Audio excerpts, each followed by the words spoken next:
नमस्कार दोस्तों, आप सभी का हमारे चैनल के स्टोरी में स्वागत है। मैं रोज एक शिक्षाप्रद कहानी लेकर आता हूँ। चलिए कहानी शुरू करते हैं। पुराने वक्त की बात है। एक शहर था जहाँ चारों तरफ घने जंगल फैले हुए थे। शहर के दक्षिण में जो जंगल थे वो खास तौर पर बड़े खूबसूरत थे। लोग अक्सर घूमने फिरने वहां जाते रहते थे। उसी जंगल के बीचों बीच एक पुराना टूटा फूटा महल था, जिसे देखकर लगता था कि कभी यहाँ कोई राजा रहता होगा। पर अब तो वो बस खंडहर बन चुका था और इतना डरावना था कि उसे देखते ही रूह कांप जाती थी। कोई भी उसके पास जाने की हिम्मत नहीं करता था। खंडहर से लगभग 400 कदम दूर दो चोरों ने अपनी एक झोपड़ी बना रखी थी।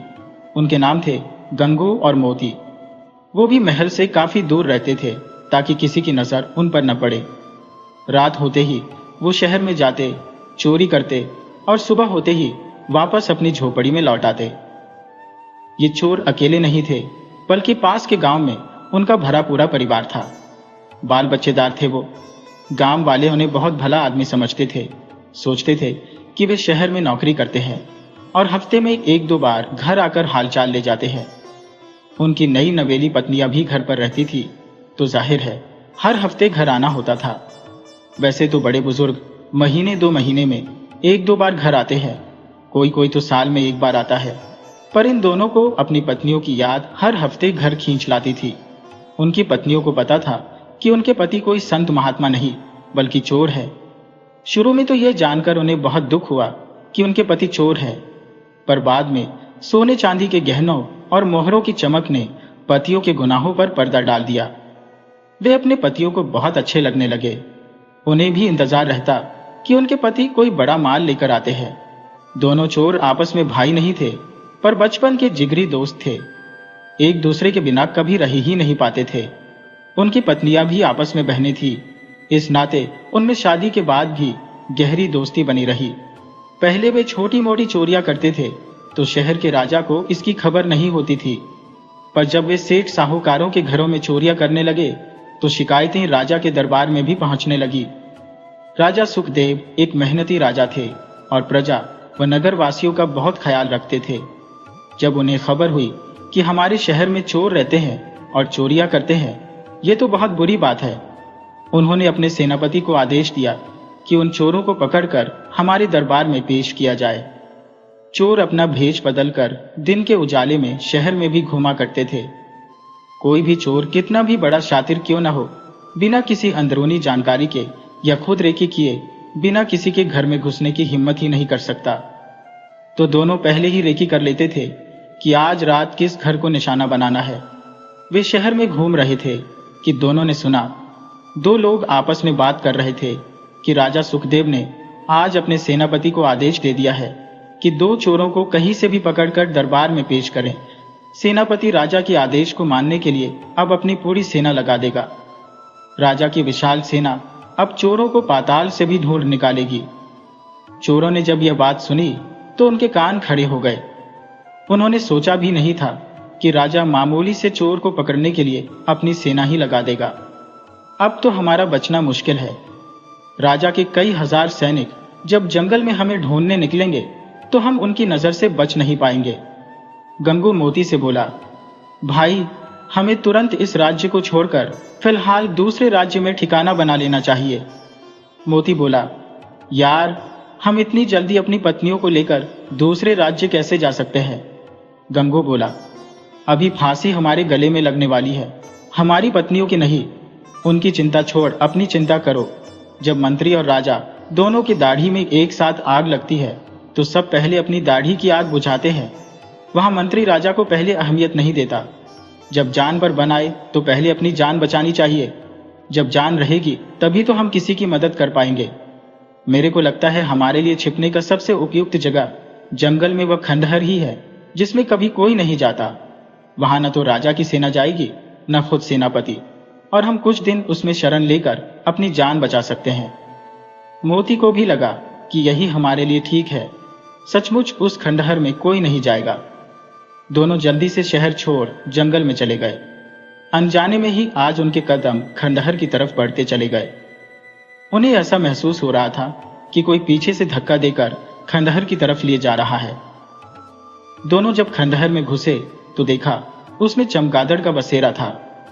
वे और आगे बढ़े तो उन्हें अंदर एक रोशनी दिखाई पड़ी। वे रोशनी की तरफ बढ़ चले। अंदर जाने पर तो खंडहर में एक बहुत सुंदर राज दरबार था, जो अब भी बहुत अच्छी तरह से सजाया गया था। सोने का सिंहासन पड़ा था। सामने सोने की एक सुंदर मूर्ति खड़ी थी। गंगू बोला, भाई मोती, गोद में बच्चा और शहर में ढिंडोरा। हम जहां रहते आए हैं वहीं पर सोने का खजाना पड़ा हुआ है, और हम शहर में कंजूस सेठों के थोड़े बहुत सोने के पीछे पड़े थे। यहाँ तो सोने का भंडार भरा पड़ा है। अरे, जब हमारे सामने इतना दिख रहा है तो इसके खजाने में तो इतना धन होगा कि हम कभी उतने का सपने में कल्पना भी नहीं किए होंगे। मोती पीछे पलट कर देखा तो पुराना दरवाजा धड़ाम से बंद हो गया। वह गंगू से बोला, भाई, दरवाजा अपने आप बंद हो गया। हम शायद किसी बड़े खतरे में फंस गए हैं। गंगू ने पलट कर देखा तो पीछे से दरवाजा ही गायब था। मोती बोला, भाई, अब हम बाहर कैसे जाएंगे? हम तो इस भवन में कैद हो चुके हैं। अब ये सोने का सिंहासन, ये सोने की मूर्ति हमारे किस काम की? हम तो खुद ही कैद हो चुके हैं। यहाँ खाने पीने का भी कोई प्रबंध नहीं दिखता। हम तो कुछ ही दिन में इसमें भूख प्यास से मर जाएंगे। गंगू बोला, भाई, हिम्मत नहीं हारते। यह कोई तो है जो हमें कैद कर लिया है। वो हमसे क्या चाहता है? माना कि हमने यहाँ आकर गलती कर दी है, परंतु कोई तो उपाय जरूर होगा यहाँ से निकलने का। चलो और अंदर चलकर देखते हैं, शायद कोई दूसरा दरवाजा भी बना हो जिससे हम बाहर निकल सकें। वे और अंदर गए तो और भी हैरान हुए। एक बहुत सुंदर स्त्री आराम से मखमली गद्दे वाली पलंग पर लेटी हुई थी। स्त्री अपने कमरे में किसी की आहट पाकर खड़ी हो गई और बोली, तुम दोनों कौन हो और यहाँ आने का दुस्साहस कैसे किया? गंगू बोला, हे देवी, हम गलती से इस खंडहर में चले आए। स्त्री बोली, मूर्ख, तुम्हें इतना सुंदर महल खंडहर दिखता है? गंगू बोला, क्षमा करें देवी, हम आपके इस सुंदर महल में आकर फंस गए हैं। आप मेरी मदद करो, हम बाहर निकल जाइए।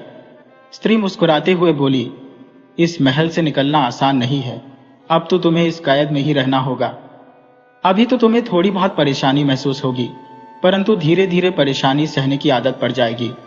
गंगू बोला, देवी, हमें यहाँ से निकलने का मार्ग बताओ। स्त्री ने एक गहरी सांस ली, फिर बोली, बहुत कठिन है यहाँ से निकल पाना। तुम पहले आदमी नहीं हो जो इस महल में आकर फंस गए हो। पहले हजारों लोग सोना पाने के चक्कर में आते गए और फंसते गए, मगर आज तक कोई यहाँ से वापस नहीं गया। यहाँ उनके शरीर की तो बात ही छोड़ो, हड्डियां भी गल गई। वे मिट्टी के ढेर में बदल गए और तुम्हारी भी हाल कुछ ऐसी ही होने वाली है। थोड़ी देर में एक नरभक्षी बाघ आएगा और तुम दोनों को खा जाएगा। गंगू रोने लगा और बोला, देवी, आप हमें बचा लो, हम मरना नहीं चाहते। स्त्री बोली, तुम यदि सचमुच मरना नहीं चाहते तो तुम्हें हमारा एक काम करना होगा। तुम्हें राजा सुखदेव के महल में जाना होगा और एक चोरी करना पड़ेगा। गंगू बोला, महल में चोरी? स्त्री बोली, हाँ, महल में ही चोरी। तुम दोनों चोर हो तो तुम्हारे लिए चोरी आसान काम है। गंगू बोला, देवी, महल में चोरी हम कैसे कर सकते हैं? हम तो महल से बाहर ही छोटी छोटी चोरियां करते हैं। स्त्री बोली, चोरी तुम दोनों का धंधा है और धंधे में सिर्फ माल पर नजर रहती है। धंधे वाली स्त्री सिर्फ पैसे से मतलब रखती है। वह बूढ़ा, जवान या बच्चा नहीं देखती, अमीर गरीब नहीं देखती। उसका निशाना सिर्फ पैसा होता है। चोर का भी निशाना सिर्फ दौलत होता है। तुम्हें यदि इस महल से बाहर निकलना है तो मेरी बात ध्यान से सुनो, वरना मैं तुम्हें यहां से निकलने का कोई उपाय नहीं बताने वाली। तुम उपाय बताने का कोई मोल नहीं दे रहे, अतः जो कहती हूँ ध्यान से सुनो। मुझे कभी ना सुनने की आदत नहीं रही है। तुम राजा के महल में जाओगे और रानी का मुकुट चुरा कर ले आओगे। रानी मुकुट पहनने की बहुत शौकीन है। रात में सोते वक्त भी अपना मुकुट पहने रहती है। उसका मुकुट सिर्फ स्नान के वक्त ही उससे अलग होता है, अर्थात उतारती है और स्नान करती है। तुम्हें वह मुकुट हर हाल में लेकर आना होगा। गंगू कुछ कहना चाहता था परंतु कह नहीं पाया, क्योंकि स्त्री ने टिप्पणी करने पर पाबंदी लगा दी थी। चाहकर भी कुछ बोल नहीं पाया। स्त्री बोली, अब तुम जा सकते हो। तुम्हारे निकलने के लिए कुछ पल के लिए दरवाजा खुल जाएगा, पर जाने से पहले मेरे कमरे से लगे दूसरे कमरे में भी देखते जाओ। दोनों ने जब उस कमरे में देखा तो हैरान रह गए। उस कमरे में दोनों की पत्नियां बंद थी। वे दोनों को देखते ही जोर जोर से रोने लगी और कहने लगी, कि आप दोनों रानी का मुकुट लाकर उस स्त्री को दे दो और हमें बचा लो। अपनी पत्नियों को कैद देखकर दोनों बहुत विचलित हो गए और ठान लिए कि चाहे कुछ भी हो, हम रानी का मुकुट अवश्य चुरा लाएंगे और अपनी पत्नियों को बचा लेंगे। दोनों चोर राजा की पहरेदारी की अनदेखी करते हुए राजमहल की तरफ चल पड़े। दरवाजे पर जब द्वारपाल ने रोका और पूछा कि तुम दोनों कौन हो और महल में क्यों जा रहे हो? गंगू सोचा, अब तो फंस ही गए हैं, झूठ बोलने पर भी बच नहीं सकते, तो सच बोल दिया कि हम चोर हैं और राजा से मिलने जा रहे हैं। द्वारपाल समझा शायद दोनों राजा के खास आदमी हो और मेरे रोकने टोकने से नाराज हो गए हैं, इसीलिए उल्टा जवाब दे रहे हैं। तो वह दोनों से बोला, अरे भाई, नाराज काहे होते हो? कह देते कि हम राजा के आदमी हैं तो हम आप दोनों को थोड़ी रोकता। जाइए, अंदर जाइए, अब फिर कभी आप दोनों को आने जाने से नहीं रोकूंगा। दोनों राजमहल के अंदर घुस गए। गंगू सोचने लगा कि भाई, सच बोलने के गजब फायदे हैं। यदि हम कहते कि भाई छोड़ दो, हम चोर नहीं हैं, तो हमें राजा के सामने ले जाकर बहुत पिटाई करते, और जब सच बोल रहे हैं तो कोई विश्वास ही नहीं करता। बड़ी उल्टा जमाना है। दोनों ने विचार किया कि हम महल में नहीं जाएंगे, हमें उस जगह का पता लगाना है जहां रानी स्नान करती है। दोनों को जल्दी ही रानी के तालाब का पता चल गया। वह रानी के भवन के पीछे ही एक सुंदर बाग में बना था। रानी रोज सुबह अंधेरे में ही स्नान करने जाती थी। उस जगह पर पुरुष का प्रवेश मना था, तो वहां कोई पुरुष जाता ही नहीं था। दोनों उस बाग में जाकर छिप गए और रात भर उसी में छिपे रहे। भोर के वक्त रानी स्नान करने गई। वह मुकुट उतार स्नान करने तालाब में चली गई। मौके का फायदा उठा गंगू दबे पांव वहां से मुकुट उठा लिया। अंधेरा होने के कारण रानी देख नहीं सकी। उस पर जगह ऐसी भी थी कि रानी के स्नान के वक्त अंधेरा कर दिया जाता था कि कोई रानी को स्नान करते देख न ले। गंगू और मोती दोनों वहां से मुकुट ले जल्दी से निकल लिए। दरवाजे पर पहरेदार ने उन दोनों को नहीं रोका। वे आराम से रानी का मुकुट ले जंगल की तरफ बढ़ चले। वे जल्दी से जल्दी खंडहर में पहुंच जाना चाहते थे और मुकुट देकर अपनी पत्नियों को आजाद करा लेना चाहते थे, इसलिए बहुत तेज चल रहे थे। अचानक एक साधु उनके सामने आ गए।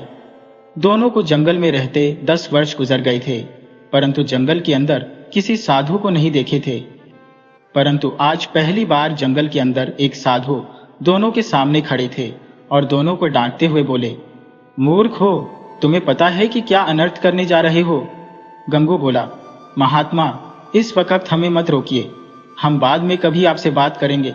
इस वक्त हम दोनों की पत्नियों की जान खतरे में है, पहले हमें उन्हें बचा लेने दीजिए। महात्मा बोले, मूर्खो, तुम्हारी पत्नियों की नहीं, तुम्हारी जान खतरे में पड़ने जा रही है। तुम्हारी पत्नियां तो तुम्हारे घरों में इस वक्त चैन की नींद सोई हुई है, और तुम खंडहर वाली उस मायावी राक्षसी की बात मान खुद को संकट में डालने जा रहे हो। उसके कैद में तुम दोनों की पत्नियां नहीं है। उस खंडहर में जो कुछ भी देखा वो राक्षसी की माया थी। तुम्हें वहां से निकलने के बाद पहले अपने घर जाकर अपनी पत्नियों को देखना था, परंतु तुम अपनी जान जोखिम में डाल रानी का मुकुट चुरा लाए हो। तुम ज्यों ही इस मुकुट को उस सुंदर स्त्री के हाथों में दोगे, वह विकराल राक्षसी का रूप धारण कर लेगी। वह कई सदियों से मांस नहीं खाई है, तो पहला शिकार तुम दोनों को बनाएगी। वह इस मुकुट को पहन अजय हो जाएगी, उसे कोई मार ही नहीं पाएगा। वह इस राज्य के एक एक आदमी को खा जाएगी। गंगू बोला, महात्मा जी, सचमुच में हम मूर्ख हैं। हम दोनों को ख्याल ही नहीं आया कि आजाद होने के बाद हमें सबसे पहले अपने घर जाना चाहिए था। महात्मा बोले, अब देर न करो, ये मुकुट मुझे दो। इस मुकुट में ही उस राक्षसी की जिंदगी और मौत छिपी है। मैं उसकी जिंदगी अभी समाप्त किए देता हूं। महात्मा ने रानी का मुकुट अपने हाथ में लिया। उसमें एक अंडाकार रत्न था। महात्मा ने उस रत्न को मुकुट से बाहर किया और जोर से जमीन पर पटक दिया। उनके रत्न को पटकते ही खंडहर में बहुत जोरदार आवाज के साथ विस्फोट हुआ और वह खंडहर वहां से गायब हो गया। अब वहां समतल जमीन और कुछ राख के सिवा कुछ भी नहीं था। महात्मा बोले, अब तुम दोनों जल्दी मेरे साथ राज दरबार चलो। महात्मा दोनों को लेकर राज दरबार पहुंच गए। राजा वहां रानी का मुकुट खो जाने से काफी परेशान थे। वो महात्मा से बोले, महाराज, मेरे राज्य को बचा लीजिए। अगर रानी का मुकुट खंडहर वाली राक्षसी पा गई तो मेरे राज्य का सर्वनाश कर देगी। महात्मा बोले, चिंता न करो राजन, राक्षसी का सर्वनाश हो चुका है। अब वह खंडहर भी तुम्हें नहीं डराएगा, उसका भी नाश हो चुका है। और यह संभव इन 2 चोरों की वजह से हुआ है। मेरे गुरु का श्राप था कि जब कोई चोर रानी का मुकुट चुराए तो चोर के हाथ से मुकुट मेरे पास आएगा और उस मुकुट के अंडाकार रत्न से ही राक्षसी का नाश होगा। मैंने इन दोनों चोरों की मदद से राक्षसी का नाश कर दिया है। महाराज, ये दोनों चोर कल तक इस राज्य के लिए समस्या थे, परंतु यह अनजाने से ही सही पूरे राज्य की समस्या को खत्म कर दिया है। महाराज से आग्रह है कि इन्हें उचित धन देकर विदा करें ताकि इन्हें फिर चोरी नहीं करनी पड़े। राजा ने महात्मा की बात मान चोरों को 1,000 सोने की मुद्राएं देकर विदा किया। चोरों ने राजा के सामने कसम खाई कि फिर कभी चोरी नहीं करेंगे। चोर भी आम इंसान की तरह सुखी जीवन जीने लगे। राजा तो राक्षसी के नाश से चैन की नींद सो रहा था।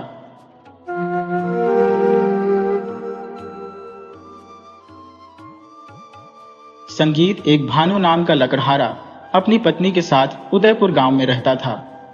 वह रोज जंगल में लकड़ी काटने जाता और लकड़ी लेकर उसे बाजार में बेचता, मगर उसके सामने समस्या थी कि बाजार से उसका घर काफी दूर था।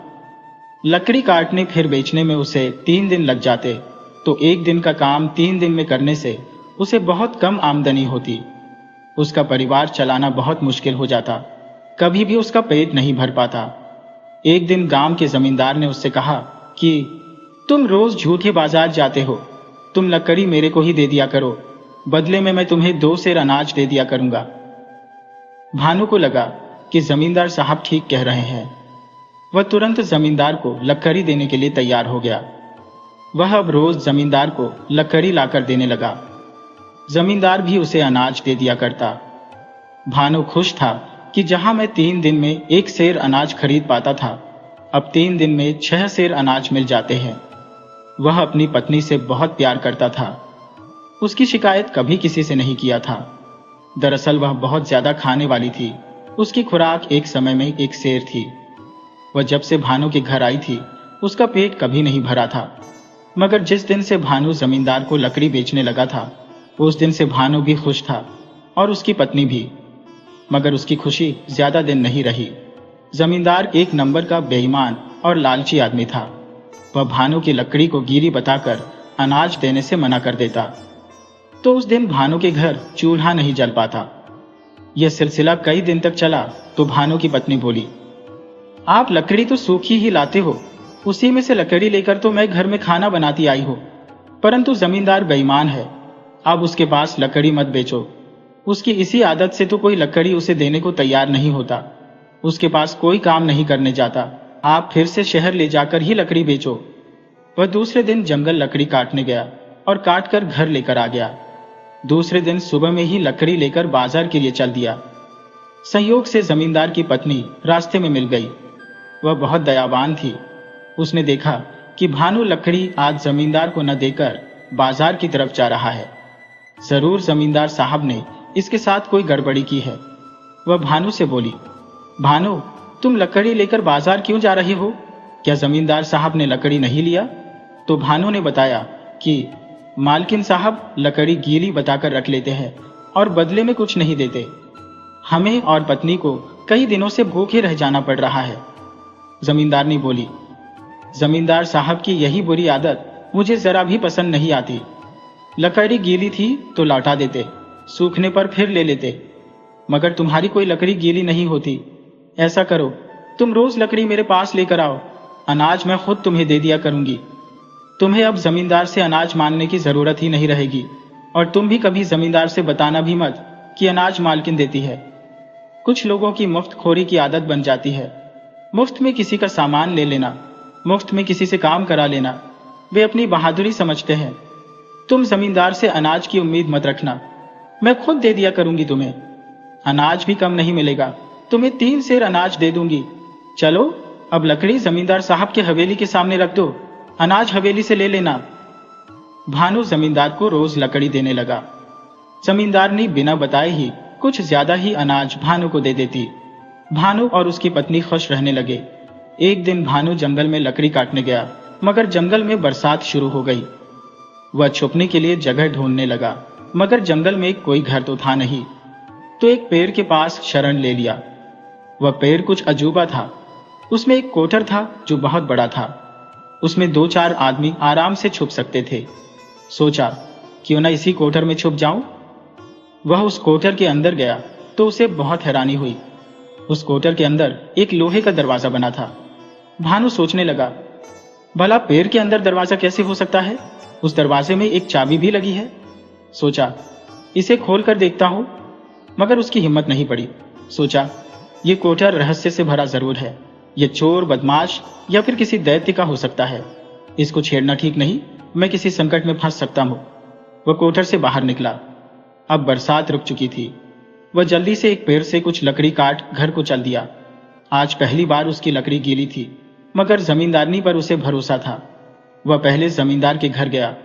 जमींदार लकड़ी देख भनभनाया कि आज तो तुम बिल्कुल गीली लकड़ी ला दिया है। मगर भानु भी सोच लिया था कि वह जमींदार का ध्यान लकड़ी से भटकाने के लिए उस पेड़ की कोटर वाली कहानी जमींदार को सुना देगा। वह जमींदार से बताया कि जमींदार साहब, हमने जंगल में एक विचित्र पेड़ देखा। उसमें एक कोठर था। कोठर के अंदर एक दरवाजा बना हुआ था। उस दरवाजे के अंदर ही एक चाबी भी लगी हुई थी। हमें लग रहा था कि उस दरवाजे के अंदर कोई बड़ा खजाना हो सकता है, मगर मेरी तो हिम्मत ही नहीं हुई कि मैं उस दरवाजे को खोलूं। जमींदार बोला, तुमने अच्छा किया जो उस दरवाजे को नहीं खोला। दरअसल बहुत पहले हमारे पूर्वज चोरों के डर से बहुत सारा धन जंगल के अंदर छुपा दिए थे, मगर वह स्थान हमें पता नहीं था। अब तुम देख आए हो तो वह स्थान मेरा है। उस पेड़ का खजाना मेरा है। उस पेड़ के पास तुम दोबारा से मत जाना। मैं खुद जाकर अपने पूर्वजों का खजाना वापस ले आऊंगा, मगर मुझे ढूंढने में आसानी के लिए वह स्थान बता दो, उस पेड़ का हुलिया बता दो। भानु ने जमींदार को उस पेड़ के विषय में बता दिया और रास्ता भी बता दिया कि कहां पर है। जमींदार के पूर्वजों में कोई अमीर आदमी नहीं था। जमींदार के पिता धोखे से अपने एक करीबी के जमींदारी को हथिया लिए थे, तो उस पेड़ में खजाने की बात जमींदार ने लालचवश कह दिया था। जमींदार रात के वक्त अपने 4-5 विश्वसनीय आदमी को लेकर उस पेड़ के पास गया और उस कोटर में का दरवाजा खोल ज्यादा खजाने के लोभ में प्रवेश कर गया। मगर उसे घोर आश्चर्य हुआ। उस दरवाजे के भीतर एक बहुत बड़ा महल था। उसमें एक भयानक राक्षस विश्राम कर रहा था।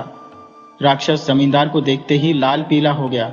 बोला, मनुष्य, तुम्हें हमारे घर में आने की हिम्मत कैसे हुई?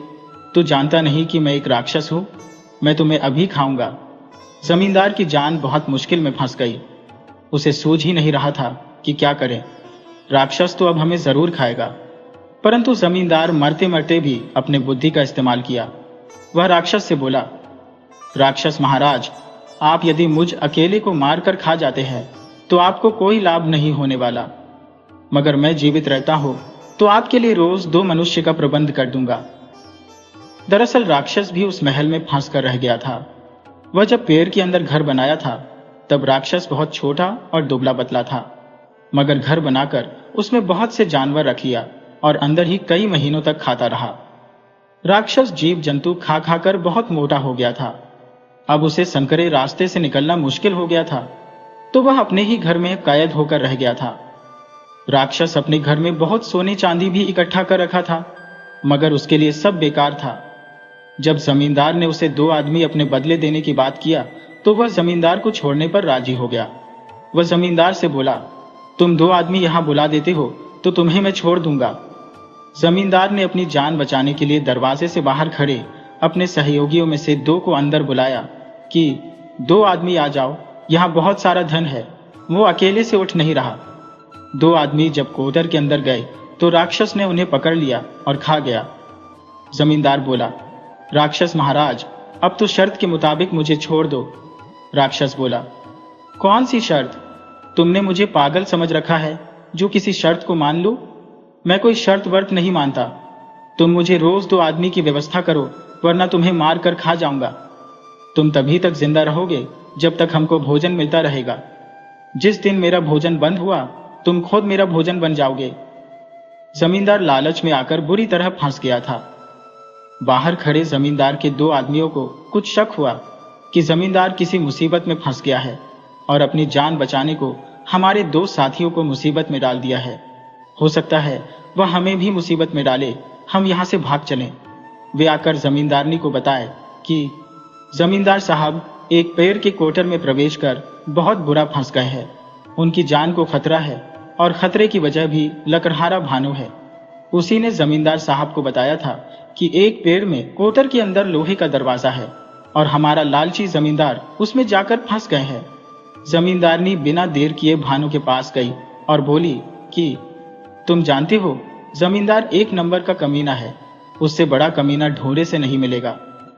मगर मेरी मजबूरी है कि उसकी पत्नी हो, वह तुम्हारे बताई जगह पर जाकर फंस गया है। तुम्हें उससे कोई ऐसी बात नहीं बतानी चाहिए थी कि वह लालच कर बैठे, परंतु अब जब फंस गया है तो उसे वहां से निकालने का कोई प्रबंध करो। उसे उस कोटर वाले दरवाजे से बाहर सिर्फ तुम ही निकाल सकते हो। भानु बोला, मालकिन आपके लिए मैं कुछ भी कर सकता हूँ, जाकर देखता हूँ मालिक को क्या हुआ है। भानु जल्दी से उस जगह पर गया और निडर होकर उस दरवाजे के अंदर चला गया। राक्षस दीवार से सिर टिकाकर बैठा हुआ था। भानु बिना कुछ कहे राक्षस के पास जाकर उस पर कुल्हाड़ी से हमला कर दिया। राक्षस जब तक संभलता उसकी गर्दन कट चुकी थी। जमींदार ने राहत की सांस ली। भानु से बोला, जल्दी से यहां से सोना चांदी ले, हम घर चलते हैं। आज मैं तुम्हें घर चलकर 3 सेर अनाज दूंगा। चलो ये सब सामान मेरे घर पहुंचा दो। घर आने पर जमींदार पत्नी से बोला कि ये सब सोने चांदी घर में रख दो। आज भानु ने बहुत बहादुरी का काम किया है, मुझे बचा लिया है, इसे 3 सेर अनाज दे दो। जमींदारनी बहुत गुस्सा होते हुए बोली कि बस आपकी जिंदगी की कीमत सिर्फ 3 सेर अनाज है? बेशर्म, देखिए आप सा कोई नहीं, जो भी वहां से लाए हो वह आपका नहीं है, वह आपकी जिंदगी बचाने वाले का है। उसे आप जैसा लालच होता तो राक्षस के साथ आपको भी वही निपटा देता, मगर भानु ने वह किया है जो आपका सगा बेटा भी नहीं कर सकता था। मगर संयोग से भगवान ने हमें कोई औलाद दिया ही नहीं है, तो क्या भानु से भी बढ़कर कोई बेटा हो सकता है? आप मेरी मानो तो भानु को अपना बेटा मान लो। जमींदार की आंखें खुल चुकी थी, उसके सामने से लालच का पर्दा हट गया था। वह भानु को ही अपना बेटा मान लिया, उसकी पत्नी को बहू मान अपने घर में बुला लिया। इस संसार में सभी रिश्ते खून से नहीं चलते बल्कि विश्वास से चलते हैं। ये कहानियां हमें सिखाती हैं कि लालच इंसान को किस हद तक गिरा सकता है और सच्चा इंसानियत का रिश्ता किसी भी खून के रिश्ते से बढ़कर होता है। जीवन में ईमानदारी और निडरता हमें बड़ी से बड़ी मुश्किलों से निकाल सकती है। अगर आपको हमारी कहानी अच्छी लगी हो तो हमारे चैनल को सब्सक्राइब करें, लाइक करें और कमेंट बॉक्स में राधे राधे जरूर लिखें। आपसे पुनः मिलते हैं एक नई वीडियो के साथ। तब तक के लिए आपको और आपके पूरे परिवार को राधे राधे।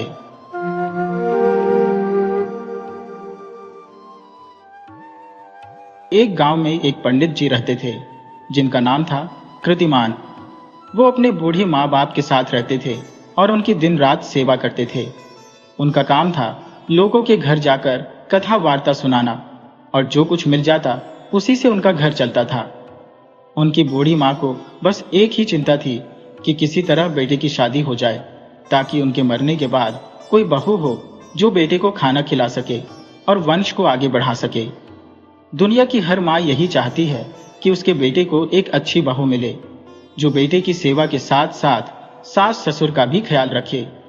और ज्यादातर बेटों को बहू मिल भी जाती है। भगवान सबका जोड़ा बनाकर भेजते हैं। कोई बिरला ही ऐसा अभागा होता है जिसका जोड़ा बनाना वो भूल जाते हैं या जानबूझकर नहीं बनाते, या फिर जिसे संत महात्मा बनाना चाहते हैं उनका जोड़ा नहीं बनाते। अब क्यों नहीं बनाते ये तो भगवान ही जाने। हमने देखा है कि हमारे आसपास कोई ना कोई ऐसा आदमी मिल जाता है जिसकी शादी हो ही नहीं पाती और वो खूंवारा रह जाता है। उम्र ढलने पर या तो साधु बन जाता है या फिर घर पर ही रहकर जीवन काटता है। कृतिमान की मां ने बेटे की शादी के लिए बहुत कोशिशें की पर उसकी शादी नहीं हुई। वजह थी उनकी गरीबी। गरीब से शादी कौन करता है? अगर अमीर होते तो रोज नए नए रिश्ते आते, पर गरीब के बेटे की शादी के बारे में कौन पूछता। सब उससे अपने मतलब की बात करते थे, अपनी मतलब की नजर से देखते थे कि इसका फायदा हम कैसे उठा सकते हैं। शादी ब्याह कराने के लिए पंडित कृतिमान को सभी यजमान ले जाते और अपने बेटे की शादी कर शेर सवा शेर दक्षिणा देकर विदा कर देते। कोई बहुत खुश हो जाता तो ब्राह्मण को कपड़े भी दे देता। ब्राह्मण संतोष कर खुशी खुशी घर को लौट आता। ब्राह्मण का संतोषी होना बहुत बड़ा गुण है। संतोषी ब्राह्मण के साथ भगवान हमेशा लगे रहते हैं। उसके सुख दुख का भार अपने ऊपर लिए रहते हैं। उसे किसी भी हाल में भूखे सोने नहीं देते। जिस दिन संतोषी ब्राह्मण की भूखे सोने की नौबत आ जाती है तो भगवान रात में भोजन का इंतजाम खुद करते हैं। वो स्वयं सामवरिया सेठ का नौकर बन ब्राह्मण के घर भोजन दे जाते हैं। परंतु भगवान लालची का कोई मदद नहीं करते। अगर वो भूखा सो रहा है तो उसे तो भूखा सोना ही पड़ता है, क्योंकि उसके पास तो अन्न धन भरा पड़ा है। बस उसे खाना उसके नसीब में नहीं लिखा है। तो कृतिमान बहुत संतोषी ब्राह्मण थे। उनके पास भले ही महल दुमहला नहीं था, अन्न धन से घर खाली था, फिर भी किसी दिन भूखे सोने की नौबत नहीं आती। उनका घर सबके लिए खुला था। उन्हें न शरीफ से कोई परहेज था, न चोर से कोई खतरा। उनके पास था ही क्या जो चोर चुराते। इस तरह दिन गुजरते रहे। एक दिन एक महात्मा भिक्षा मांगने आए। वो कृतिमान की माँ के पास भी भिक्षा मांगने गए। माँ ने महात्मा से अपने बेटे की शादी के बारे में पूछ ही लिया कि बेटे के भाग्य में शादी का योग है कि नहीं। तो महात्मा ने बताया कि माँ, तेरे बेटे के भाग्य में शादी का कोई योग नहीं है। उसका शादी के चक्कर में भी कभी नहीं पड़ना, वरना उसके जीवन में बहुत अनर्थ हो जाएगा।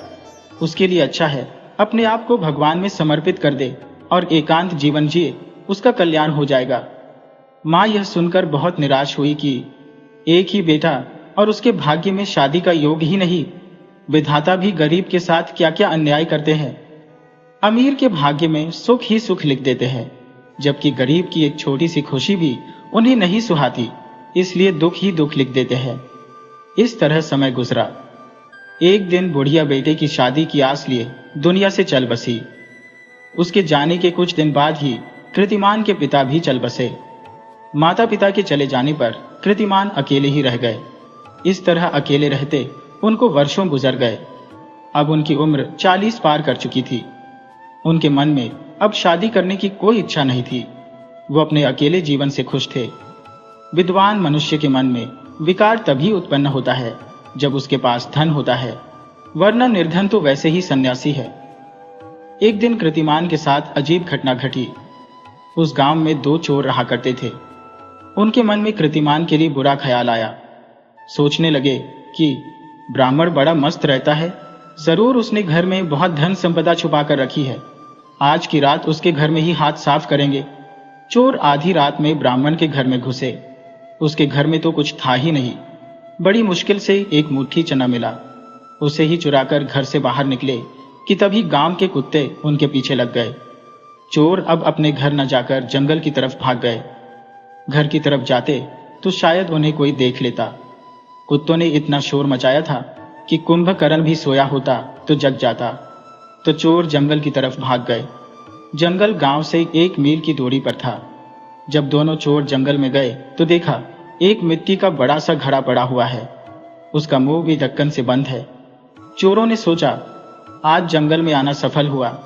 उन दोनों ने सुन रखा था कि जंगल में एक खजाने वाला घड़ा रात में अपने आप प्रकट होता है और चलता रहता है। उसका धन सिर्फ किसी भाग्यशाली को मिलता है। आज हम दोनों ही भाग्यशाली हैं जो हमारे सामने घड़ा प्रकट हो गया है। हम इसे घर ले चलते हैं और इसमें का खजाना घर चलकर आधा आधा बांट लेंगे। दूसरा चोर पहले से बोला, देखो तुम बुरा मत मानना, तुम स्वभाव से बेईमान आदमी हो। घर जाने पर तुम मुझे कोई हिस्सा नहीं देने वाले। आओ हम यही इस घड़े के धन को बांट लेते हैं।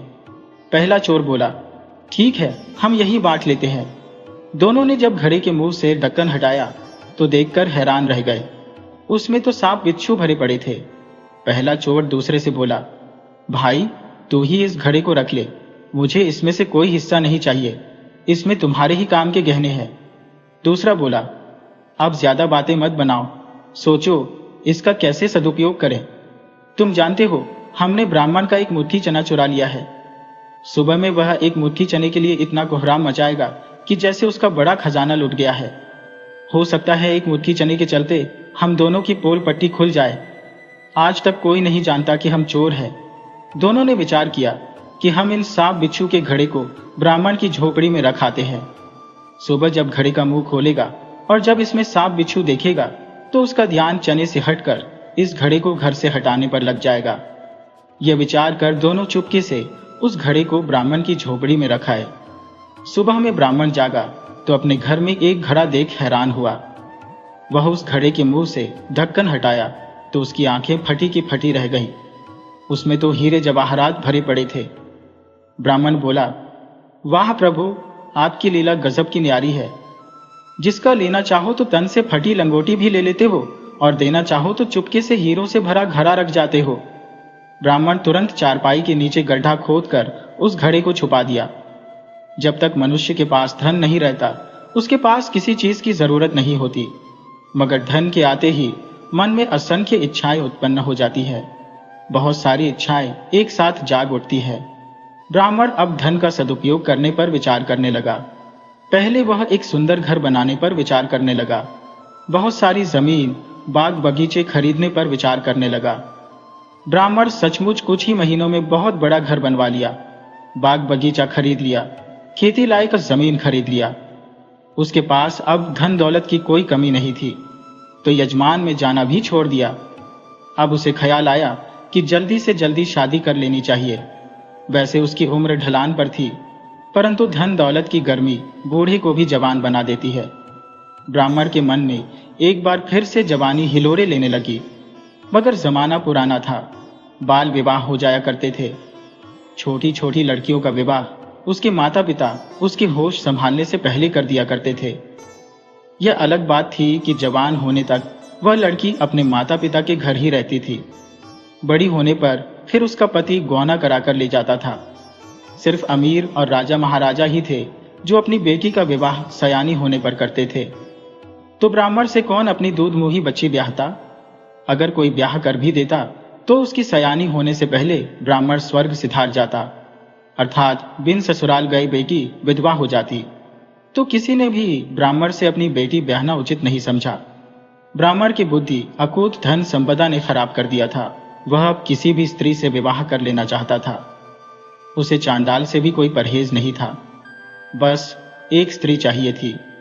उधर पास के शहर में एक वेश्या रहा करती थी। धीरे धीरे उसकी उम्र ढलने लगी थी। शहर में उसके कोठे के आसपास बहुत से कोठे थे जिसमें बिल्कुल कमसिन वेश्याएं रहा करती थी। तो उस अधेड़ वेश्या की दुकान लगभग बंद हो चुकी थी। उस अवस्था में उसने किसी से एक बेटे को जन्म भी दे दिया था। वह बेटे का पालन भी कर रही थी। बेटे बेटी वाली वेश्या को तो बूढ़े भी नहीं पूछते। तो उसने विचार किया कि अब यहां ज्यादा दिन रही तो भूखे मर जाएगी। तो वह अपनी पहचान छुपा गांव की तरफ भाग ली। संयोग से वह गांव की तरफ जा रही थी। उधर से ब्राह्मण प्रतिमान आ रहा था। वह जब अकेली स्त्री को जाते देखा तो पूछ बैठा कि स्त्रियां तो अक्सर अपने भाई पिता या फिर पति के साथ ही यात्रा करती हैं, तुम अकेले अकेले क्यों यात्रा कर रही हो? वेश्या ने बताया कि मेरा अब इस दुनिया में कोई नहीं है। मेरे माता पिता कब के भगवान के प्यारे हो गए। एक पति था, बहुत बड़ा नशेड़ी था, रोज मदिरा पान करता था। वह अपनी बुरी आदतों के चलते बीमार रहने लगा। उसके इलाज में सारी जगह जमीन घर बार बिक गए, परंतु फिर भी नहीं बच सका। वह मर गया। अब मेरे पास कोई आसरा नहीं रहा। अब एक बच्चा है और मैं हूं। किसी तरह भीख मांगकर अपना गुजर बसर कर लूंगी। ब्राह्मण को लगा कि यह स्त्री तो मेरे लिए सबसे उपयुक्त है, मेरी उम्र की भी है। इसे किसी तरह मनाकर अपने साथ रहने को राजी कर लूं, मेरी तो भाग्योदय हो जाएगी। ब्राह्मण उस स्त्री से बोला कि तुम अकेले कहां भटकती फिरोगी? अकेली स्त्री पर बेरहम जमाने की बड़ी बुरी नजर रहती है। तुम्हें लोग चील और गिद्ध बनकर नोच खाएंगे। तुम बुरा न मानो तो मेरे साथ चलो, मैं तुमसे विवाह कर अपनी पत्नी बना लूंगा। फिर तुम्हारे दुखों के दिन खत्म हो जाएंगे। मेरे पास धन दौलत की कोई कमी नहीं है। समझ लो तो एक महारानी की तरह राज करोगी। स्त्री तो यही चाहती थी कि उसे कहीं एक छोटा सा भी आश्रय मिल जाए, परंतु बिना प्रयास के उसे तो साम्राज्य मिल रहा है। तो वह बोली, यह तो मेरा सौभाग्य होगा कि मैं आपकी पत्नी बनूं। आप तो एक देवता है जो बेसहारा को सहारा दे रहे हैं, परंतु मैं भी आपकी सेवा में कोई कमी नहीं होने दूंगी। एक अच्छी पत्नी की तरह आपका साथ दूंगी। ब्राह्मण उस वेश्या को घर ले आया, उससे विधिवत विवाह किया और घर में आनंद से रहने लगा। वेश्या वैसे भी बहुत ठोकरें खा चुकी थी। उसने जवानी के दिनों में खूब रंगरेलियां मनाई थी, तो जवानी के ढलान पर बहुत दुख भी सहे थे। उसे पूछने वाला कोई नहीं था। कई कई दिन भूखे रहना पड़ा था। अब उसे फिर से सुख की प्राप्ति हो गई थी। कोई भी जोखिम नहीं उठाना चाहती थी। वह अब एक अच्छी पत्नी की तरह रहने लगी थी। उसने पूजा पाठ में ध्यान लगा लिया था। उसके पास जो बेटा था जिसे साथ लाई थी, उसका नाम उसने दुर्जन रखा था। दुर्जन किसका पुत्र था यह तो वेश्या को भी पता नहीं था, मगर जन्म तो इसने ही दिया था, सो उसका लालन पालन कर रही थी। परंतु दुर्जन सचमुच दुर्जन था। उसको किसी से कोई ममता नहीं थी। वह बचपन से ही काफी क्रूर था। धीरे धीरे बड़ा होने लगा तो छोटी मोटी चोरी करनी शुरू कर दी। घर के सामान भी उठाकर बेच देता। वह कई तरह के नशे का आदी बन गया। तो ब्राह्मण ने अपने बचे धन को जमीन के अंदर छुपा दिया। उसे लगा यह तो किसी दिन हमारा सारा धन लेकर भाग भी सकता है। माँ, इसकी कितनी भली स्त्री है, और साला इतना बड़ा कैसे है? जरूर इसका बाप बहुत बड़ा रहा होगा। तभी ब्राह्मण को ख्याल आया कि अरे, इसकी माँ ने तो मुझसे बताया ही था कि इसका बाप बहुत बड़ा नशेड़ी था। उसके इलाज में ही तो उस स्त्री को घर से बेघर होना पड़ा था, तभी तो मुझसे मिली थी। यह बिल्कुल अपने बाप पर गया है। धीरे धीरे समय गुजर रहा था। दुर्जन बाल की तरह बढ़ता जा रहा था। अब तो उसमें एक और भी बुरी आदत लग गई थी कि स्त्रियों पर बुरी नजर रखने लगा था। कई लोगों से ब्राह्मण को उलाहना भी मिला था कि आप अपने बेटे को समझाइए, वरना किसी दिन बात बिगड़ गई तो हम आपकी शिकायत राजा से भी करने से पीछे नहीं रहेंगे। फिर आपकी बनी बनाई इज्जत किसी दूसरे के बेटे के लिए मिट्टी में मिल जाएगी। आप तो कुंवारे ही कितने भले थे। झूठ मूठ पता नहीं कहां से बज्जात औरत उठा लाए। जरूर पहले किसी डाकू की स्त्री रही है, तभी तो उसका बेटा डाकू की तरह लगता है, डाकुओं वाली हरकत करता है। ब्राह्मण दुर्जन को रोज समझाता कि तुम गलत हरकत मत किया करो। अब छोटे नहीं रहे, बड़े हो चुके हो। कल को तुम्हारी शादी होगी, घर में बहू आएगी। तुम्हारी हरकत यही रही तो फिर शादी कैसे होगी? उसकी माँ भी समझाती कि बेटा, तू अपनी सभी बुरी आदतों का त्याग कर दे, तू एक अच्छे बेटा बनकर रह। मगर उस पर माँ की बातों का कोई असर नहीं हुआ। वह अब 17-18 साल का हो चुका था। शरीर उसका आवश्यकता से ज्यादा विकसित हुआ था। वह एक शैतान की तरह लगता था। उसका चेहरा काफी डरावना था। वह भागकर एक दिन शहर चला गया। वह एक कोठे पर गया। अचानक उसकी नजर सामने वाली कोठी पर गई। उसकी माँ जब वहां से उसे लेकर भागी थी, तब वह 5 साल का था। उसे याद हो आया कि वह तो इस कोठी में माँ के साथ रहा है, और यह कोठी कोई शरीफ औरतों की मोहल्ले में नहीं है, बल्कि वेश्याओं की कोठियों के बीच में है। उसे समझते देर नहीं लगी कि उसकी माँ कोई धर्मात्मा स्त्री नहीं है, बल्कि एक वेश्या है। उसे मन में जानने की उत्कंठा जाग उठी कि उसका पिता कौन है। यह बात सिर्फ उसकी माँ जानती है।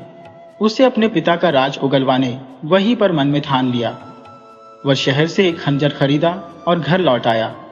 उसके इरादे उसकी माँ को कुछ अच्छे नहीं लग रहे थे। उसने अपनी जवानी में हजारों पुरुषों का सामना किया था। वह चेहरा पर पाने में जरा भी गलती नहीं करती थी। उसने समझ लिया कि आज इसकी नीयत कहीं से ठीक नहीं लग रही। अवश्य ही कोई बड़ा नुकसान करने वाला है। दुर्जन माँ की तरफ आगे बढ़ा, फिर हाथ में खंजर निकाल लिया और माँ के गर्दन पर रखते हुए बोला, तू बता कि तू कौन है और मेरा पिता कौन है? स्त्री वही पुरानी बात दोहरा दी कि तुम्हारा पिता एक नशेड़ी था, उसके चलते घर बार सब बिक गया, मुझे बेघर होना पड़ा। दुर्जन बोला, तुम झूठ बोल रही हो। तुम्हारी कोठी आज भी उन वेश्याओं के मोहल्ले में जो की त्यों है। आज भी उसमें तुम्हारे द्वारा लगाया हुआ ताला लटक रहा है। तुम एक विख्यात वेश्या थी। अब इतना बता दो, मेरा पिता कौन है, वरना मैं आज तेरी जान ले लूंगा। ब्राह्मण बीच में बोल पड़ा, बेटा, चाहे अब तुम्हारी माँ कोई भी रही हो, तुम किसके बेटे थे, इससे मुझे कोई मतलब नहीं है। अब तुम मेरा बेटा हो और तुम्हारी माँ मेरी पत्नी। पिछली बातें याद कर अपनी और अपनी माँ की जिंदगी में आग मत लगाओ। बस आगे आने वाले समय पर ध्यान दो। दुर्जन बोला, बूढ़े, तू मेरी माँ और मेरे बीच में मत आ, वरना खंजर से तेरे टुकड़े कर डालूंगा। वह फिर माँ से कड़क कर पूछा, बोल, मेरा पिता कौन है? उसकी माँ बोली, बेटा, जब मेरा राज जान गया है तो अब क्या छिपाना। सच तो यह है कि यह बात मैं भी नहीं जानती कि तू किसका बेटा है। दुर्जन बोला, कुतिया, तू इस तरह नहीं बताएगी, तेरे को मारना ही पड़ेगा। वह खंजर से मां को मार डाला। ब्राह्मण चिल्लाया, हाय हाय, दुष्ट ने मेरी पत्नी को मार डाला। दुर्जन देखा कि ब्राह्मण बहुत शोर करेगा तो उसने ब्राह्मण की भी हत्या कर डाली। फिर उसने घर में इधर उधर बहुत ढूंढा, मगर ब्राह्मण द्वारा छिपाया धन नहीं मिला। तो दोनों के शव को आंगन में पड़े कुएं में डाल दिया और घर में ताला जड़ जंगल में भाग गया। उसे भय था कि किसी ने मेरे खिलाफ कोई सूचना राजा को दे दी तो राजा के सैनिक मेरे पीछे पड़ जाएंगे और फिर मुझे पकड़कर सूली चढ़ा देंगे। इस डर से वह जंगल में ही रहने लगा। इधर गांव की स्त्रियां रोज जंगल में लकड़ी लाने, घास लाने और फल फूल लाने जाती थी। वह अकेले भी जाती थी तो उन्हें कभी किसी से कोई खतरा नहीं रहता। बिल्कुल शरीफों का गांव था। स्त्रियां घर का सारा काम संभाल लेती। उनके पुरुष शहर में फल, लकड़ी, दूध इत्यादि बेचने जाते और आराम से शाम तक लौट कर आते। इधर जब जंगल में दुर्जन अकेली स्त्री देखता तो उसका मन मिजाज डोलने लगा। वह अपनी मां और ब्राह्मण को पहले ही हत्या कर चुका था।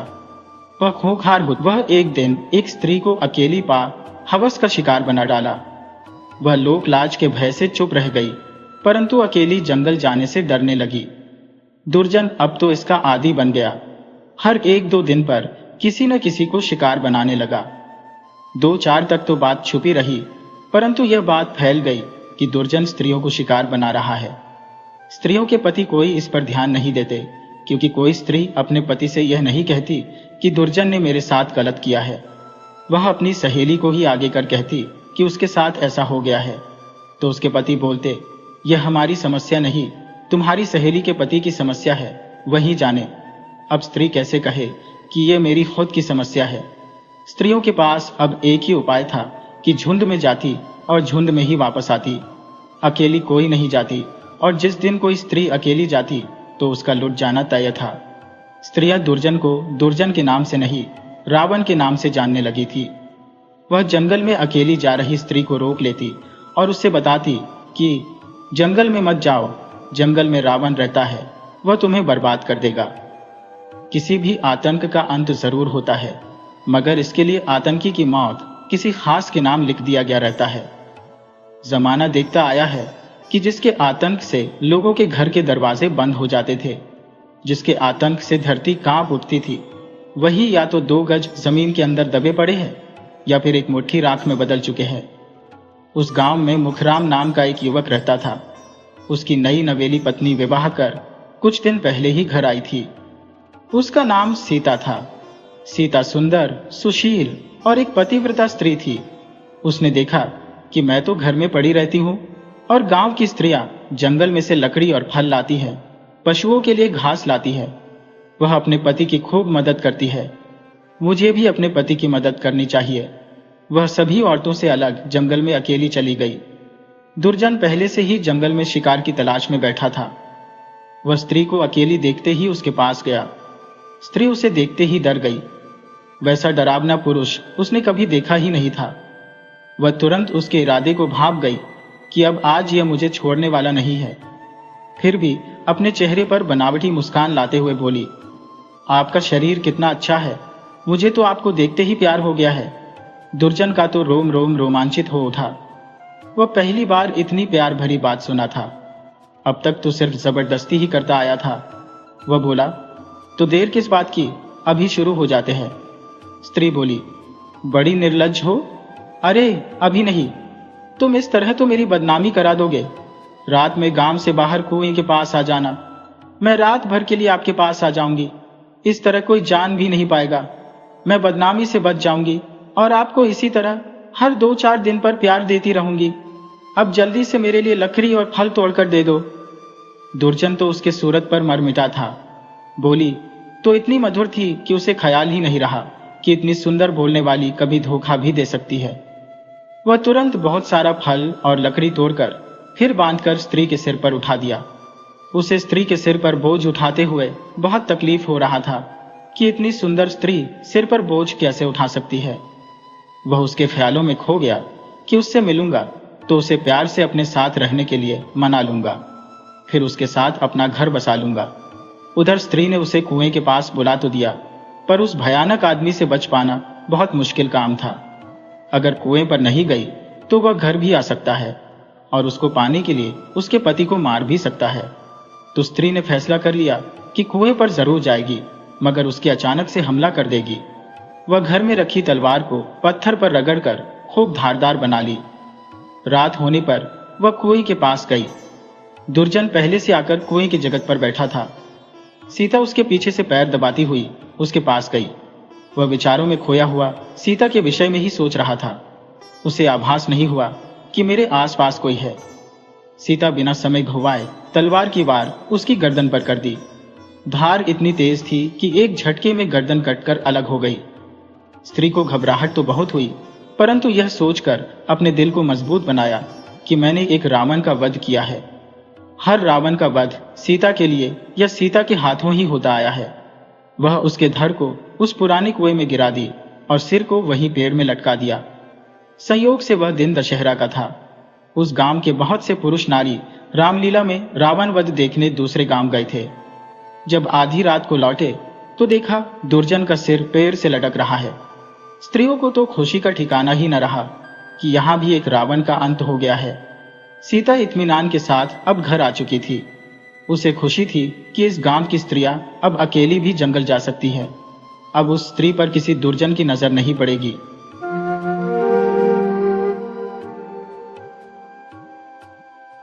एक गांव था जिसका नाम था पिपर। यहां हर सुबह सूरज की पहली किरण के साथ ही गांव की गलियां लोगों से भर जाती थी। बैलों की घंटियों की आवाज, कुएं से पानी भरती औरतों की खिलखिलाहट और बच्चों की धूल में सने हुए शरारती खेल, ये सब जैसे गांव की रग रग में बसा हुआ जीवन था। इसी गांव में एक दिन अचानक एक आवाज गूंजी, चूड़ियां ले लो, कांच की रंग बिरंगी चूड़ियां, सजीली चमकीली चूड़ियां।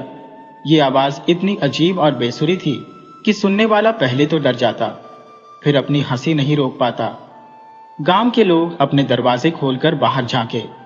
उन्होंने देखा कि एक दुबला पतला आदमी अपने सिर पर एक बड़ी सी टोकरी रखे गांव की गलियों में घूम रहा था। उसके कपड़े तो वैसे भी गांव वालों के लिए चर्चा का विषय बन गए थे। न ऊपर का कपड़ा मेल खाता था न नीचे का। लाल रंग की फटी बनियान, हरे रंग की लुंगी और कंधे पर एक पीली गमछी डालकर वो ऐसे घूम रहा था जैसे कोई राजा अपनी प्रजा को दर्शन दे रहा हो।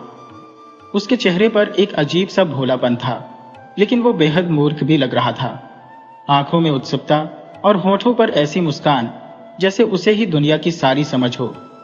लेकिन गांव वालों को बस एक नजर में समझ आ गया कि यह आदमी अलख निरंजन है, यानी सीधा सादा भी और पूरा बेवकूफ भी। उसकी टोकरी में कांच की चूड़ियां थी, लाल, हरी, पीली, नीली, सुनहरी, हर रंग की। लेकिन उनकी सजावट इतनी बेढब थी कि उन्हें देखकर कोई भी हंसे बिना नहीं रह पाता। कुछ चूड़ियां इतनी मोटी थी कि कलाई में फंस जाई तो निकालना मुश्किल हो, और कुछ इतनी पतली कि पहनते ही टूट जाए। और सबसे मजेदार बात यह थी कि वो चूड़ी वाला अपनी हर चूड़ी के साथ एक कहानी जोड़कर बेचता था।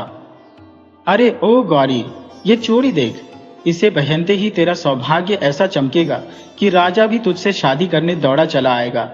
और ये हरी वाली देख, इसे पहनते ही तेरी सास तेरी गुलाम बन जाएगी। गांव की महिलाएं पहले तो उसकी बातें सुनकर चौंकी, फिर हंसते हंसते लौटपोट हो गई। ये चूड़ी वाला ना तो ठीक से बोल पाता था, न ठीक से समझा पाता था कि असल में उसकी चूड़ियों में क्या खास बात है। कभी वो कहता, इस चूड़ी को पहनकर गाय भी दुगना दूध देगी। कभी कहता, ये चूड़ी पहनते ही तुम्हारे हाथ से रोटी घोल बनेगी। उसकी बेसिर पैर की बातें गांव में तेजी से फैलने लगी। बच्चे उसके पीछे पीछे घूमने लगे और छतों से झांक झांक कर उसकी हरकतें देखने लगे, और गांव के बूढ़े उसकी मूर्खता पर अपना माथा पीटने लगे। लेकिन सबसे बड़ी बात यह थी कि चूड़ी वाला अपनी इस मूर्खता को समझने के बजाय इसे अपनी काबिलियत समझता था। उसे पूरा भरोसा था कि उसकी चूड़ियां पूरे गांव में टहलका मचा देंगी। गांव की चौपाल पर बैठे कुछ बुजुर्गों ने उसकी टोकरी की हालत देखकर कहा, अरे लल्ला, पहले ये बता, ये चूड़ियां तो कहां से लाया है? चूड़ी वाला इतराकर बोला, सीधा बनारस से लाया हो। वहां की सबसे मशहूर चूड़ी वाली गली से। वहां की चूड़ियों में जादू होता है, एक बार पहन लो तो किस्मत चमक जाए। गांव के मुखिया ने मुस्कुराते हुए कहा, अच्छा तो जरा दिखा वो जादू वाली चूड़ी। चूड़ी वाला तुरंत अपनी टोकरी में हाथ डालकर एक चूड़ी निकाली जो आधी टूटी हुई थी और बोला, ये देखो, ये चूड़ी पहनते ही तुम इतने बुद्धिमान हो जाओगे कि राजा भी तुम्हें अपना मंत्री बना लेगा। इतनी मूर्खता भरी बात सुनते ही पूरा गांव हंसी से लोटपोट हो गया। किसी ने उसकी मूर्खता का फायदा उठाकर मुफ्त में चूड़ियां हथियाने की सोची, तो किसी ने उसे उलटे सीधे कामों में फंसाने की ठान ली। कुछ बच्चों ने तो उसे गांव की सबसे डरावनी कोठरी में भूत दिखाने का प्लान भी बना लिया। लेकिन चूड़ी वाला अपनी ही धुन में मस्त था। उसे लगा कि उसकी चूड़ी की धूम मच गई है और अब गांव का हर आदमी औरत उसकी चूड़ियों का दीवाना बनने वाला है। वह हर दरवाजे पर जाकर अपनी बेसुरी आवाज में चिल्लाता, हरी ओ बहुरिया, चूड़ी ले लो, ऐसी चूड़ी कहीं नहीं मिलेगी, पहनते ही पति तुम्हारे पांवों में गिर जाएगा। औरतें हंसते हंसते दोहरी हो जाती, कुछ चूड़ियां खरीद भी लेती, लेकिन सिर्फ हंसी मजाक के लिए। असल में उसकी मूर्खता ही उसकी असली बिक्री का कारण बन रही थी। उसकी हरकतें, उसकी बातें, उसकी भोली लेकिन बेवकूफी भरी मुस्कान, सब मिलकर उसे गांव का मजाक बना रहे थे। लेकिन उसे इस बात का एहसास तक नहीं था। धीरे धीरे उसकी मूर्खता के किस्से आसपास के गांवों तक फैलने लगे। लोग जानबूझकर पेपर सिर्फ उस मूर्ख चूड़ी वाले को देखने आते, कुछ उसकी बातों में मजा लेते, कुछ उसे बेवकूफ बनाकर चूड़ियां मुफ्त में ले जाते। लेकिन चूड़ी वाला हर बार ये समझता कि उसकी दुकानदारी दिन दूनी रात चौगुनी बढ़ रही है। उसे ये नहीं पता था कि उसकी मूर्खता ही उसकी असली पहचान बन रही है, और इसी पहचान के साथ वह आगे और भी बड़े बड़े मूर्खतापूर्ण कारनामे करने वाला था, जिनसे पूरा गांव तो क्या, पूरा इलाका उसका नाम याद रखने वाला था। चूड़ी वाला अब पेपर का एक जाना पहचाना नाम बन चुका था। गांव के बच्चे हों या बूढ़े, औरतें हों या जवान लड़के, हर किसी के चेहरे पर उसकी बातों का और हरकतों का जिक्र आते ही मुस्कान दौड़ जाती थी। मगर इस बात से बेखबर चूड़ी वाला खुद को गांव का सबसे मशहूर व्यापारी समझने लगा था। उसका मानना था कि उसकी चूड़ियों में ऐसी अनोखी बात है जो किसी के पास नहीं। वह रोज सुबह नई नई घोषणाएं लेकर गांव की गलियों में उतरता।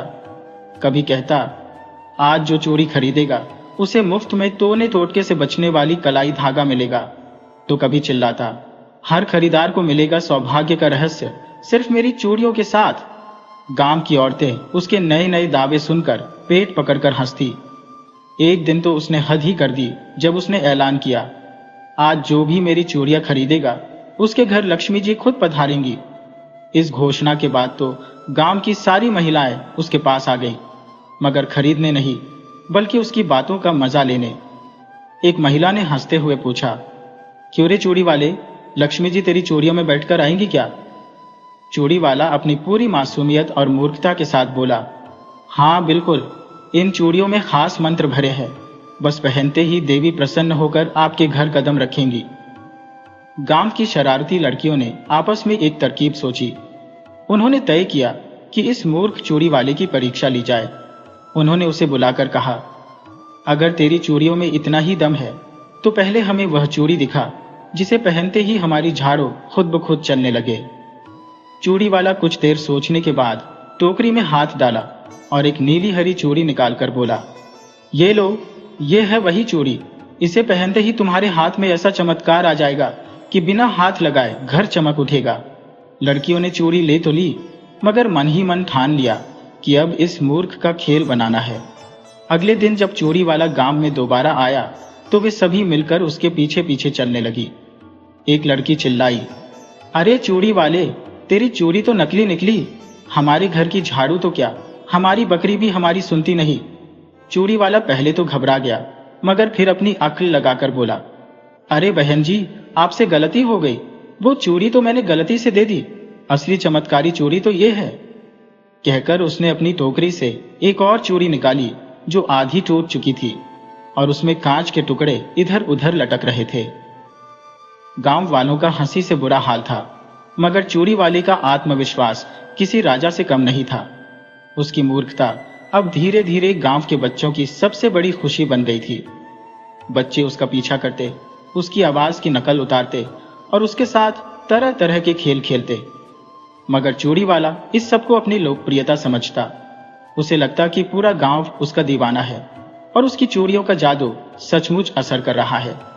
एक दिन गांव की पंचायत ने उसे चौपाल पर बुलाया। सरपंच ने कहा, अरे चूड़ी वाले, सुना है तेरी चूड़ियों में बड़े बड़े चमत्कार हैं। जरा हमें भी तो दिखा कोई ऐसा चमत्कार जिससे ये सूखा कुआं भर जाए या ये टूटी खटिया सोने की बन जाए। चूड़ी वाला थोड़ा घबराया, मगर फिर अपनी मूर्खता की पूरी ताकत समेट बोला, सरपंच जी, मेरे पास ऐसी चूड़ी है जिसे पहनते ही आपकी इच्छा पूरी हो जाएगी। मगर इसकी एक शर्त है, ये चूड़ी सिर्फ तब काम करेगी जब इसे पहनने वाले का मन बिल्कुल साफ और पवित्र हो। सरपंच मुस्कुराए और बोले, अच्छा, तो इसका मतलब ये हुआ कि अगर चमत्कार नहीं हुआ तो गलती हमारी। चूड़ी वाला खुशी खुशी सिर हिलाने लगा, बिल्कुल, मेरी चूड़ियों में कोई कमी नहीं। अगर असर नहीं हुआ तो इसका मतलब पहनने वाले के मन में कोई खोट है। पूरे गांव में उसकी इस नई तरकीब की चर्चा होने लगी। लोग समझ गए थे कि चूड़ी वाला सिर्फ अपनी मूर्खता को बचाने के लिए नए नए बहाने बना रहा है। गांव के कुछ शरारती लड़कों ने उसे सबक सिखाने की सोची। उन्होंने एक नकली भूत की कहानी बनाई और चूड़ी वाले से कहा, अगर तेरी चूड़ियां इतनी ही चमत्कारी है तो हमें वो चूड़ी दे जिसे पहनते ही भूत प्रेत दूर भाग जाए। चूड़ी वाला फौरन तैयार हो गया और टोकरी से एक चूड़ी निकालकर बोला, यह है भूत भगाने वाली चूड़ी। इसे पहनते ही कोई भी भूत तुम्हारे पास फटकने की हिम्मत नहीं करेगा। रात होते ही लड़कों ने एक पुरानी सफेद चादर ओढ़ी, आंखों में कालिख लगाई और चूड़ी वाली की झोपड़ी के पास भूत बनकर चीखने चिल्लाने लगे। चूड़ी वाला पहले तो डरकर कांपने लगा, मगर फिर अपनी ही चूड़ी का भरोसा दिल में बैठा लिया। उसने भूतों के सामने चूड़ी लहराई और चिल्लाया, भागो रे भूतों, देखो ये चमत्कारी चूड़ी है। मगर भूत बने लड़कों ने और जोर जोर से चीखना शुरू कर दिया। चूड़ी वाला डर के मारे टोकरी छोड़कर उल्टे पांव भागा और सीधा गांव के मंदिर में जाकर घंटा बजाने लगा, बचाओ बचाओ, मेरी चूड़ियां तो काम ही नहीं कर रही। गांव वालों को जब असली बात पता चली तो ठहाकों से पूरा गांव गूंज उठा। मूर्ख चूड़ी वाला अब सिर्फ चूड़ी बेचने वाला नहीं, बल्कि गांव का सबसे बड़ा मनोरंजन बन चुका था। उसकी मूर्खता हर दिन एक नया तमाशा बन रही थी और वह खुद उस तमाशे का नायक बनता जा रहा था।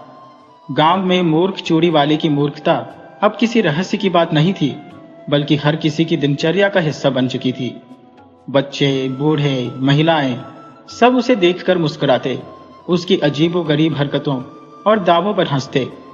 मगर वह अपनी धुन में मस्त खुद को सबसे बड़ा व्यापारी और तंत्र मंत्र जानने वाला समझता। गांव के किसी कोने में कोई बीमार पड़ता तो चूड़ी वाला खुद पहुंच जाता। मेरी चूड़ियां पहन लो, बीमारी ऐसे भागेगी जैसे बिल्ली के आगे चूहा। उसकी इस नई घोषणा के बाद कुछ महिलाएं शौक में उसकी चूड़ियां खरीद भी लेती, लेकिन मन ही मन उसकी मूर्खता पर हंसती। गांव के एक बुजुर्ग काका रामस्वरूप, जो कड़वा सच बोलने के लिए मशहूर थे, उन्होंने एक दिन उसे रोककर कहा, अरे चूड़ी वाले, तू चूड़ियां बेचता है या गांव का वैद्य बन गया है? हर बीमारी की दवा तेरी चूड़ियों में कब से छुप गई? चूड़ी वाला आंखें गोल करते हुए बोला, काका, मेरी चूड़ियां साधारण नहीं है, इन पर मंत्र फूके गए हैं। हर बीमारी, हर समस्या, हर भूत प्रेत का हल है मेरी चूड़ियों में। काका ने हंसते हुए कहा, अच्छा, तो मेरी कमर दर्द की भी दवा तेरी चूड़ियों में है क्या? चूड़ी वाला तुरंत अपनी टोकरी से एक लाल पीली चूड़ी निकालकर बोला, ये लो काका, इसे पहनते ही आपकी कमर ऐसे सीधी हो जाएगी जैसे नाई ने नए सिरे से धोबी पाट मार दिया हो। रामस्वरूप काका ने चूड़ी तो पहन ली, लेकिन 2 दिन बाद जब दर्द कम होने की जगह बढ़ गया तो उन्होंने पूरे गांव के सामने चौपाल में उसे बुलवाया। गांव वाले पहले से ही तमाशा देखने बैठे थे। काका ने कहा, अरे भाई, तेरी चमत्कारी चूड़ी तो कमर दर्द बढ़ाने वाली निकली। चूड़ी वाला बगले झांकने लगा, फिर अपनी मूर्खता का नया तर्क लेकर बोला, काका, आपने चूड़ी सही हाथ में नहीं पहनी होगी, इसे बाएं हाथ में पहनना था, आपने दाई में पहन ली होगी। पूरे गांव में हंसी का फव्वारा छूट पड़ा। अब तो महिलाएं उसे चूड़ी वाला कम नया वैद्य जी कहकर चिढ़ाने लगी। मगर मूर्ख चूड़ी वाला अपनी गलती मानने को तैयार नहीं था। उसकी नजरों में वह अद्भुत व्यापारी था जिसके पास गांव की हर समस्या का हल था, बस चूड़ियों में। कुछ दिन बाद गांव में एक बड़ा मेला लगने वाला था। हर गांव वाले अपनी अपनी दुकानें लगाने की तैयारी कर रहे थे।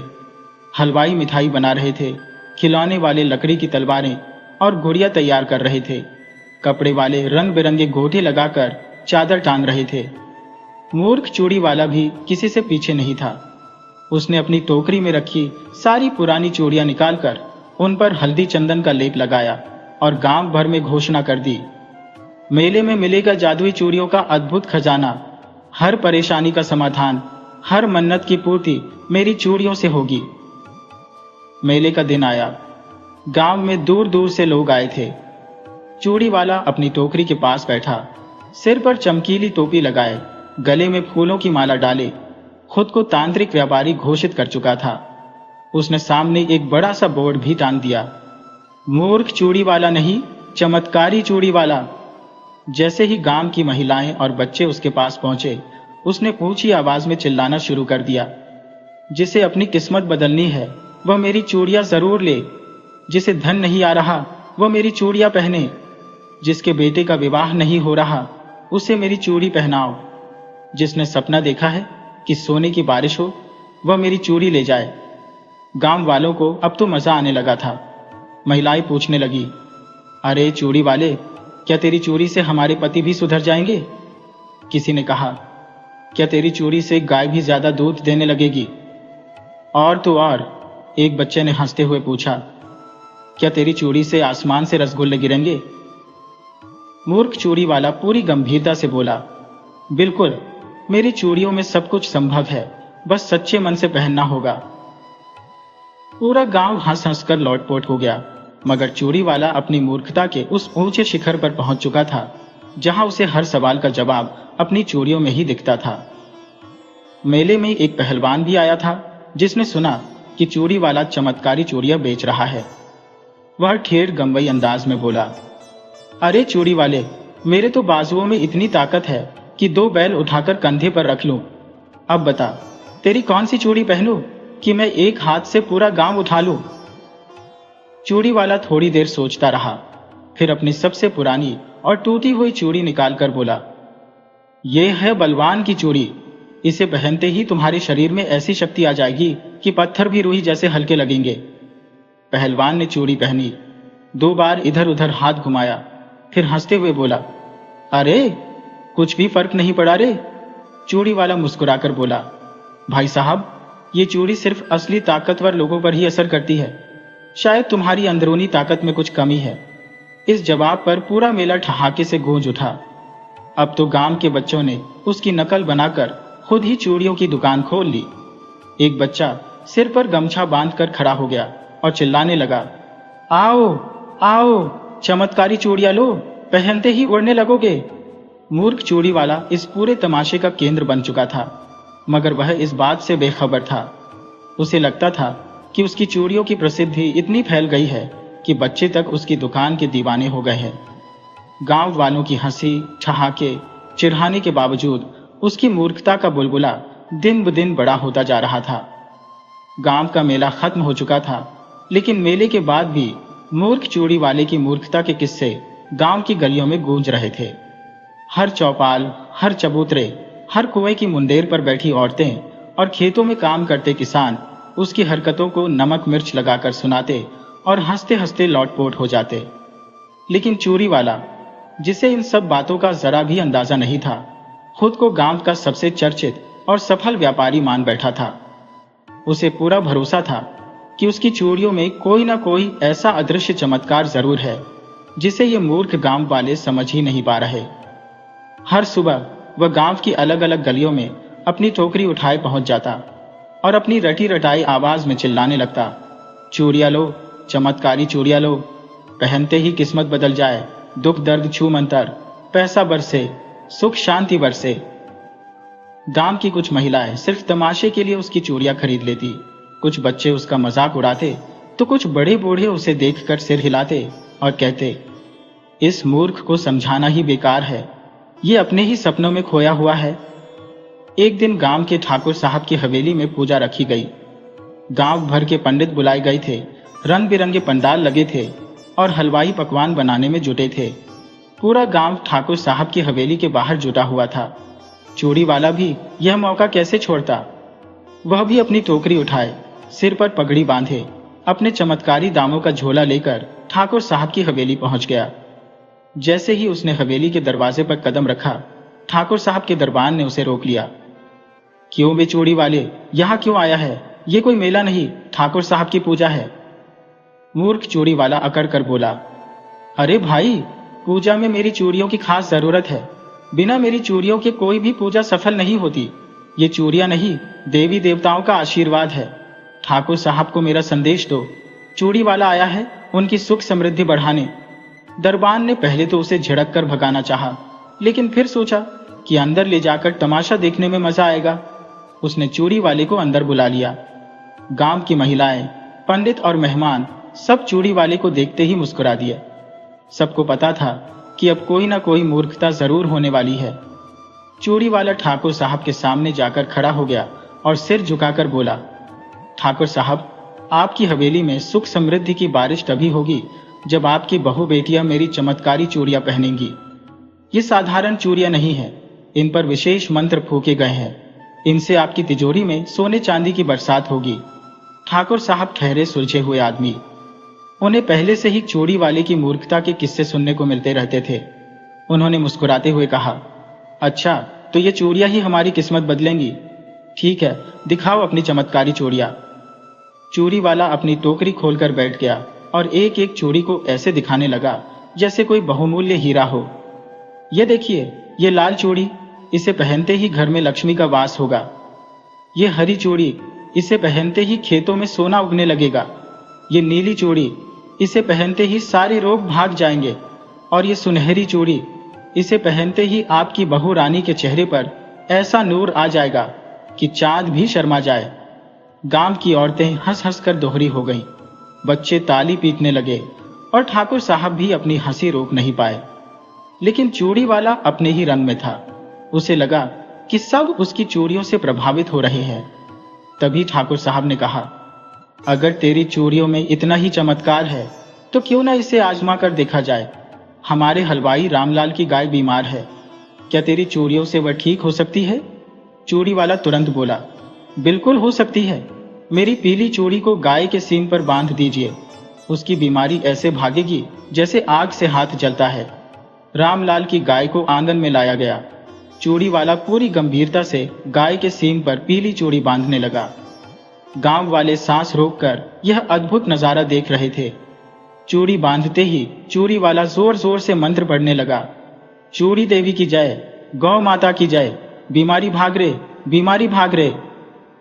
गांव वाले अब तक हंसी रोकने की कोशिश कर रहे थे, लेकिन आखिरकार ठहाके फूट पड़े। बच्चे उछल उछल कर तालियां पीटने लगे।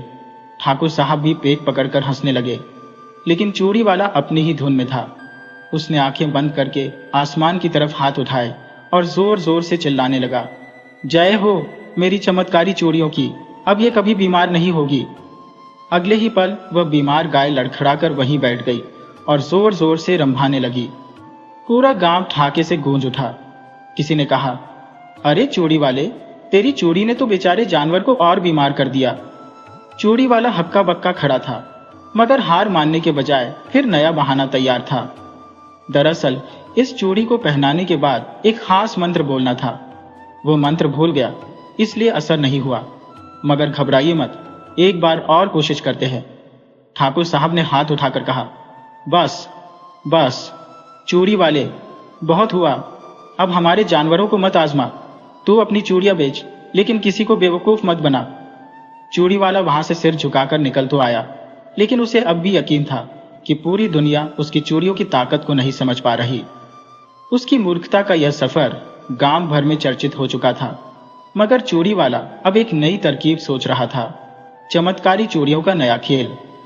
गांव में चूड़ी वाले की मूर्खता के किस्से सालों तक सुनाए जाते रहे। आखिरकार एक दिन उसने पूरे गांव को इकट्ठा कर ऐलान किया, अब मैं वह चमत्कारी चूड़ियां बनाने जा रहा हूं जिन्हें पहनते ही इंसान उड़ने लगेगा। गांव वालों ने ठहाका लगाया और बोले, पहले अपनी अकल तो चलानी सीख ले, फिर चूड़ियों से उड़ान भरवाना। चूड़ी वाला मुस्कुराते हुए बोला, जिस दिन मैं उड़ जाऊंगा उस दिन तुम सब मानोगे कि मैं मूर्ख नहीं, सबसे बड़ा चमत्कारी हूं। फिर एक दिन छत पर चूड़ियां बांधकर हाथ फैलाकर कूद पड़ा और अगले ही पल गोबर के ढेर में आ गिरा। गांव की हंसी से आसमान गूंज उठा और चूड़ी वाले की मूर्खता आसमान से गोबर तक अमर हो गई।